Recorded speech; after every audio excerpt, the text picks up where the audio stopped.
Dear student, मैं doctor Vikas Gulere, assistant professor physics, government GNA PG college Bhatapara, आज आपको BSc प्रथम वर्ष के भौतिकी के प्रथम प्रश्न पत्र में दिए गए यूनिट नंबर 1 और चैप्टर नंबर 2 के अंतर्गत ग्रेविटेशनल फील्ड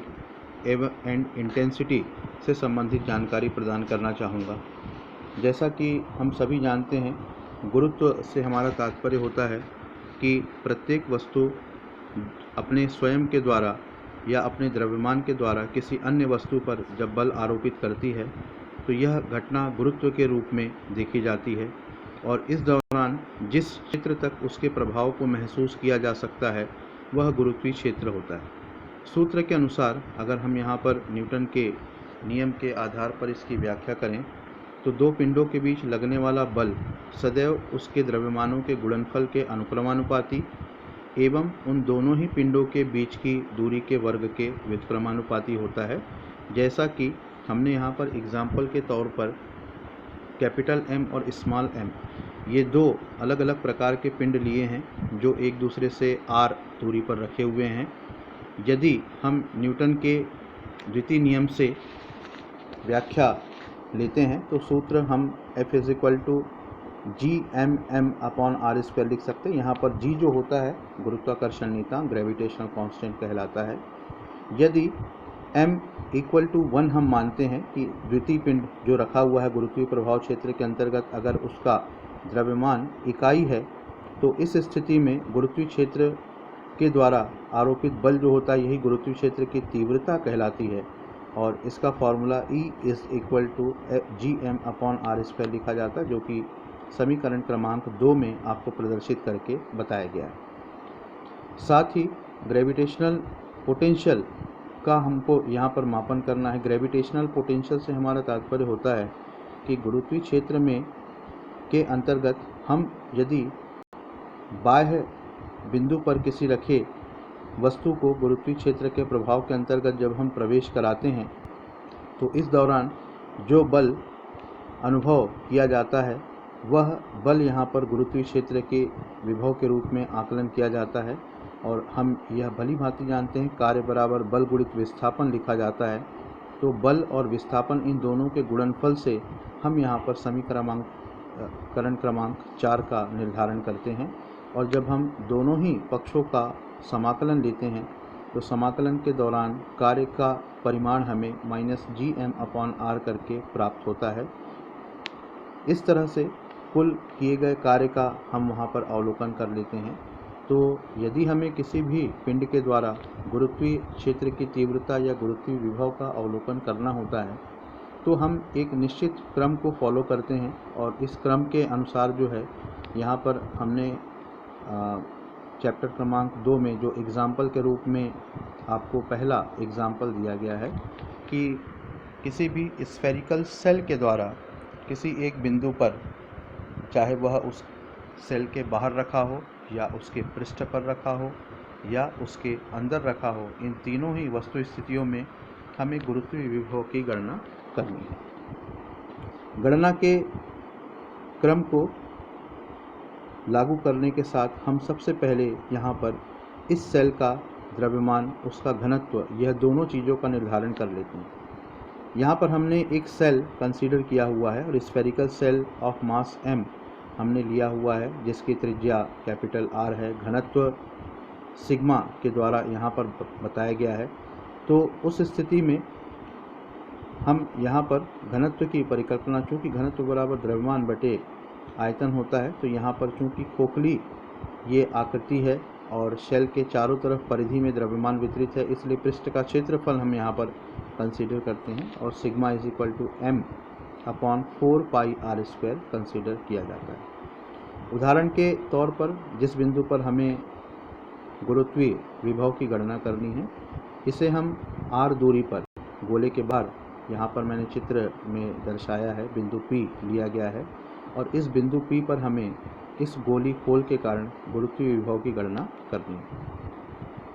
इस तरह से हम सबसे पहले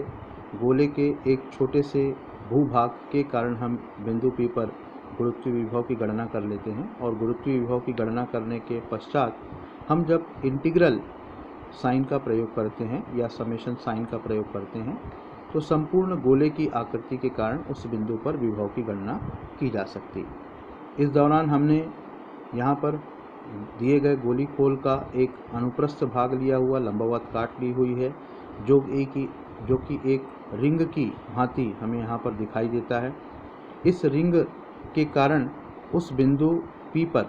जब हमें गणना करनी होती है तो गणना करने के दौरान हम यह देखते हैं कि रिंग का जो अनुप्रस्थ भाग हमने लिया हुआ है यह चूँकि लंबवत दिशा में हमें प्राप्त हो रहा है तो इस दौरान इसकी त्रिज्या जो होती है AB का जो मान है वह r साइन थीटा के रूप में लिखा जाता है एवं रिंग की चौड़ाई जो है यह r d थीटा के रूप में लिखा जाता है। अगर हम रिंग का क्षेत्रफल प्राप्त करना चाहें तो यहाँ पर त्रिज्या और चौड़ाई को ध्यान में रखते हुए हम यहाँ पर परिधि को अगर हम चौड़ाई से गुणा कर देते हैं तो इस दौरान हमें रिंग का पूरा एरिया मिल जाता है और 2 पाई r स्क्वायर साइन थीटा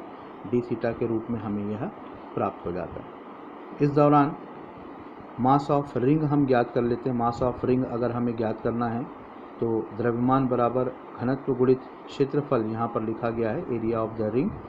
तो एक छोटे से रिंग का द्रव्यमान स्मॉल dm के रूप में प्रदर्शित किया गया है, साथ ही सिग्मा जो कि रिंग का घनत्व है और 2 पाई r स्क्वायर साइन थीटा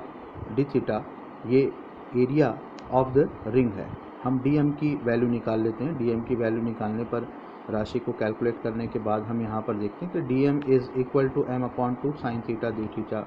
हमें वैल्यू प्राप्त होती है। इस तरह से हम अवलोकन के दौरान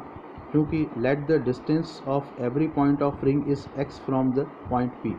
रिंग पर रखे हुए प्रत्येक बिंदु P से दूरी यहाँ पर हमने x कैलकुलेट की है। तो गुरुत्वीय विभव की परिभाषा से, क्योंकि गुरुत्वीय विभव बराबर होता है -gm/r, चूँकि हम छोटे से भूभाग के लिए परिकल्पना में ले रहे हैं इसलिए यहाँ पर dm और r की जगह पे x का प्रयोग करते हैं और जब हम dv की वैल्यू कैलकुलेट करते हैं तो हम स्मॉल dm का मान यहाँ पर रख देते हैं और स्मॉल dm का मान रखने के बाद हमें इक्वेशन नंबर 4 प्राप्त होता है। यहाँ पर एक प्रमेय के आधार पे x स्क्वायर की गणना की जाती है। x square equal to r square plus small r square minus 2 capital R small r cos theta equation number 5 में जैसा प्रदर्शित किया गया है ले करके दोनों ही पक्षों को with respect to theta differentiate करते हैं। तो सामान्य अवकलन के दौरान हमें यहाँ पर जो राशि प्राप्त होती है x dx upon r small r जो कि इक्वेशन नंबर 7 में प्रदर्शित किया गया है, कुल राशि हमें साइन थीटा d थीटा के रूप में प्राप्त होती है। इस तरह से हमें dv का जो मान प्राप्त होता है, जो पोटेंशियल की वैल्यू हमें इक्वेशन नंबर 4 पर प्रदर्शित करके दिखाई गई है, नॉर्मली कैलकुलेट करने के बाद हमें ये gm/r small r into dx के रूप में इक्वेशन नंबर 8 में दिखाई देती है। इस तरह से इक्वेशन नंबर 8 को ड्रॉ करने के बाद हमें अब संपूर्ण रिंग के लिए यह बात करनी है। संपूर्ण रिंग के लिए जब यह बात करनी है तो इस स्थिति में हम यहाँ पर रिंग का जो मिनिमम लिमिट है और मैक्सिमम लिमिट है इसका प्रयोग करते हुए स्मॉल r माइनस r से लेकर small r plus capital R के बीच इस राशि को इंटीग्रेट करने के दौरान हमें v की जो वैल्यू प्राप्त होती है इंटीग्रल ओपन करके कैलकुलेट करने के बाद इक्वेशन नंबर 9 में v इक्वल टू -gm/r हमें यह राशि प्राप्त होती है। क्योंकि इस दौरान बिंदु P बाहर स्थित था, अब द्वितीय स्थिति हमें प्राप्त करनी होती जब यह बिंदु पृष्ठ पर गोले के परिधि पर आके सेंटर्ड हो जाता है और इस दौरान हम जब कैलकुलेशन लेते हैं तो लिमिट का प्रकार बदल जाता है, क्योंकि हमें यहाँ पर जो वैल्यू कैलकुलेट करनी होती है x की मिनिमम वैल्यू 0 होती है और मैक्सिमम वैल्यू 2r हो जाती है। कैलकुलेट करने के बाद हमें -gm/r इक्वेशन नंबर 10 के रूप में प्राप्त होता है। फाइनली लास्ट सिचुएशन, जब गोले के क्षेत्र के अंदर हम इस बिंदु P की परिकल्पना करते हैं तो बिंदु P की परिकल्पना के दौरान यहाँ पर लिमिट पुनः बदलती है और इंटीग्रल लिमिट दूरी के बदलने के बाद हम देख रहे हैं कि कैलकुलेट करने के बाद यहाँ पर हमें इक्वेशन नंबर 11 में बाकी की राशि जो है प्राप्त होती है। तो इस प्रकार से हम यह कह सकते हैं कि गुरुत्वीय विभव जो है यह शेल के तीनों भागों में कैलकुलेट किया जा सकता है कि जब बिंदु P गोलीय क्षेत्र के बाहर स्थित हो,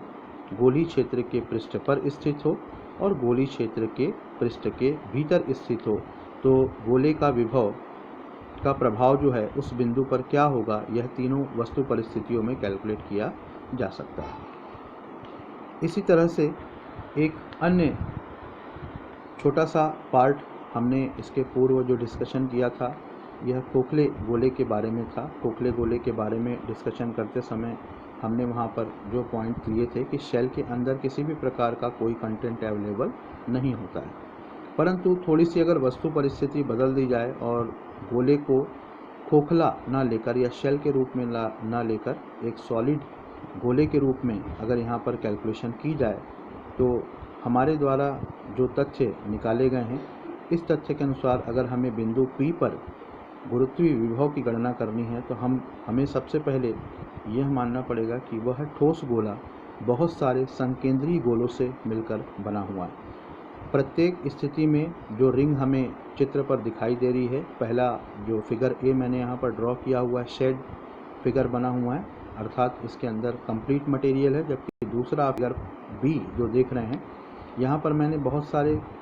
कॉन्सेंट्रिक सर्कल्स ड्रॉ किए हुए हैं और इस सर्कल को ड्रॉ करने के दौरान बहुत सारी रिंग आपको दिखाई दे रही है और प्रत्येक रिंग के कारण हम पहले बिंदु P पर गुरुत्वीय विभव का आकलन करेंगे। प्रक्रिया सेम वही होगी जो हमने फॉर्मूला अप्लाई किया था कि V = -gm/r। पहले हम रिंग का द्रव्यमान निकालेंगे। रिंग का द्रव्यमान निकालने के बाद प्रत्येक रिंग की स्थिति के अनुसार हम गणना करेंगे। जैसे मैंने यहाँ पर प्रत्येक द्रव्यमान में आप देख रहे हैं कि -m1g/r, -m2g/r समथिंग जो भी वैल्यूज़ इक्वेशन नंबर 2 में ड्रॉ की है, इन इक्वेशन की वैल्यूज़ को जब हम कंप्लीट पोटेंशियल के रूप में प्राप्त करेंगे तो फाइनली हमें समेशन लेना पड़ेगा। समेशन लेने के दौरान V = -gm/r इक्वेशन नंबर 3 पर हमें यह दिखाई देता है, क्योंकि संपूर्ण गोले का आयतन जो है वो 4/3 πr³ मेंशन किया गया है और इसका घनत्व ρ = m/4/3 πr³ इक्वेशन नंबर 4 पर प्रदर्शित किया गया है। इस दौरान हम बाकी की चीज़ों का कैलकुलेशन कर सकते हैं और साथ ही यहाँ पर देखेंगे कि द्वितीय स्थिति जो बनती है कि at the surface of a solid sphere, अगर हम गोले के सरफेस पर बात करते हैं तो स्मॉल r जो कि गोले की त्रिज्या है और दूरी है, यह आपस में बराबर हो जाती है और V = -gm/r के रूप में हमें पुनः यह राशि प्राप्त होती है। तीसरा जो कैलकुलेशन का पार्ट होता है, इसमें हम देख रहे हैं कि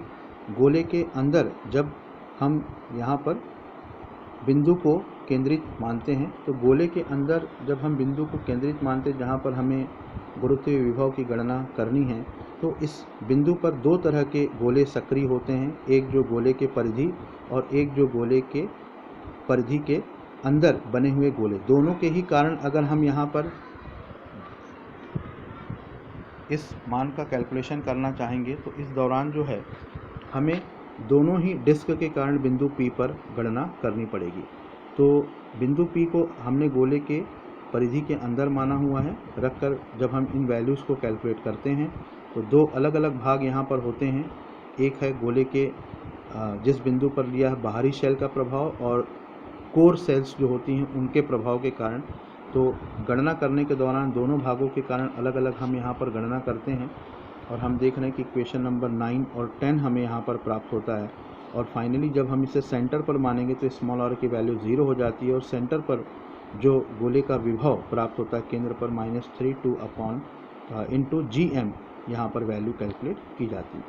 इस तरह से हम गोले के विभव की गणना प्राप्त कर लेते हैं।